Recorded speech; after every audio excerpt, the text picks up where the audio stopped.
Hey guys, I'm Chrissy Burow. I'm part of the team here at C3 Church, Oxford Falls in Sydney.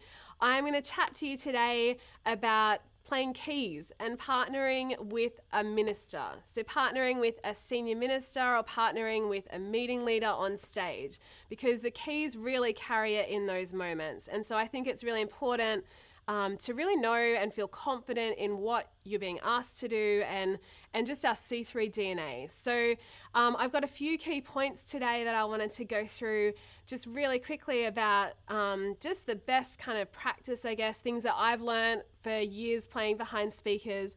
And so, I think one of the main things that, you need to really look at is just how you perceive what you're doing will be how you perform it. So it's really important that you know that you are there to enhance and to bring an atmosphere. And when you understand that and when you really see that, gone are the days that we're just playing behind a speaker. I think that's what it always used to be. Oh, I'm just playing behind a speaker in those moments. And it was kind of seen as background music.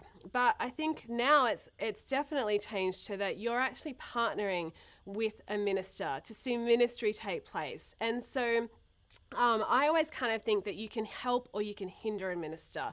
And I see it like a rubber band kind of. You've got like a rubber band around whoever's like out there in front of you in stage, and you're kind of pulling it. You can pull it back or you can release and project them. And so I've been on the other side of it as well. And sometimes, when the keys player walks up on stage, you're kind of a little bit nervous as to whether it's going to be a good thing or whether it's going to kind of pull you back from where you want to go. Because when a speaker's really going there like in an altar call moment or in something that they've got a lot of urgency in what they're saying, and you're playing like a really peaceful pattern, it may sound really beautiful, but if they're really going for it and there's quite like an intensity in what they're saying and it's got a peaceful pad, you're essentially like pulling back a rubber band and just going, oh no, I don't want you to go out there just yet. So it's really important that you know how to enhance that and how to project them into that space where ministry can take place. So I've just got a few keys here, no pun intended, in how you can do that. And the first thing I would say, and I just said it earlier, is you're not there to be in the background. You're not there to be something that's not seen, and you're there on purpose. Know that you're there, you've been asked to come there on purpose and build an atmosphere, that you're not just there in the background, that you're not there to just be unseen or unnoticed, but you're there to help to build the atmosphere. Never, ever, ever be apologetic for your presence. Even from the moment that you have to get up out of your seat and walk on stage, that can be a bit intimidating sometimes in a big crowd of people, and you're kind of tiptoeing across the stage. Don't ever do that. Walk confidently. And it doesn't mean you need to announce that you're on stage. You don't need to be like, hey, everyone. But at least in the way that you walk, know that, no, I'm walking with purpose. This is my time to get up and to help the ministry kind of project forward. And so when you go on stage, walk confidently. Have your spiritual antenna up. I know that may sound a little bit corny, but you're not there to just accompany a speaker. You're there to perform ministry. And so I think it's really important that you're aware of spiritually what's going on in the church. Read the meeting. Have a look around. Be like, God, like what's happening? Follow the Holy Spirit, and see like it's actually a prophetic gift that you're reading what's coming before it even happens, so that you're there straight away. And so, know where it's going. Follow the speaker's dynamics. That's really, really important. Most speakers speak and sometimes they'll get really loud and they'll get really intense and they'll really want something of some kind of point to get across, and then they'll pull back and they'll just let it sit and they'll just let it breathe. And you need to be able to, as a keys player, you need to be able to go with those dynamics and to be able to flow with the river when it's rushing and when it's going really fast, but then be able to pull back and just let it sit. And that's a prophetic gift, to be able to read where it's going and to flow with that, but follow the dynamics. Because if a speaker is getting really loud and you're pulling them back, you're just pulling the rubber band back by just playing this soft, oh, I don't want to get noticed. No, like project them, because you'll push them forward into somewhere that they just can't get to by themselves.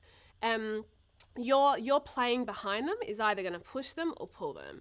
So make sure that whatever you're doing is pushing them forward into that. I always think sit underneath a speaker. If the speaker's here, you're in the pocket. You're right underneath them.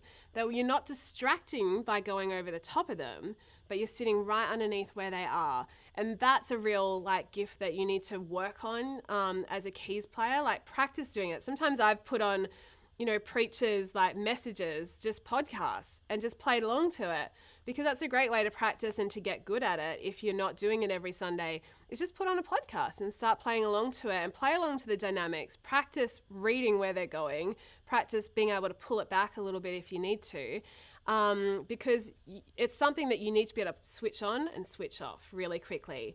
So, make sure that you're not distracting. I did say before, you're not there to be in the background, but you're also not there to be a distraction. What you're playing should never be more important than what's being spoken. It should always be there to enhance and not distract. And the last thing is be ready to transition.